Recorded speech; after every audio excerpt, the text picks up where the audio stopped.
কোনো অশরীরীর তোর বউ বাচ্চার যে মরণ বাঁচন অবস্থা।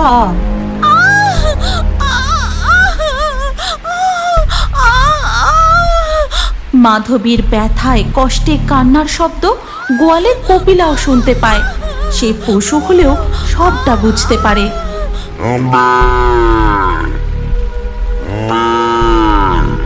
তখন দেখা যায় মাধবীর শরীর থেকে সেই ধুলোর মতো জিনিসটা কপিলা গরু নিজের দিকে টেনে নেয়। ওদিকে মাধবীর ব্যথা কষ্ট ধীরে ধীরে কমে আসে, আর এদিকে গর্ভবতী কপিলা গরুর ব্যথা যন্ত্রণা শুরু হয়। তখন ঝড় বৃষ্টির মধ্যে ঘর থেকে শোনা যায় নবজাতিকার কান্না।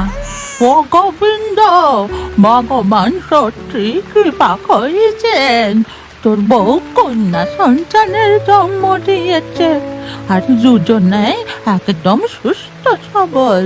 এমন অলৌকিক ঘটনা দেখা যায় না রে। কই গো, আমার কপিলা ঠিক আছে তো? ও যে খুব ডাকাডাকি করছিল। হ্যাঁ, কপিলা এখন চুপ করে গেছে। তোমার কান্না শুনেই হয়তো ও ডাকাডাকি করছিল। এর পরের দিন সকালবেলা গোবিন্দ গোয়ালে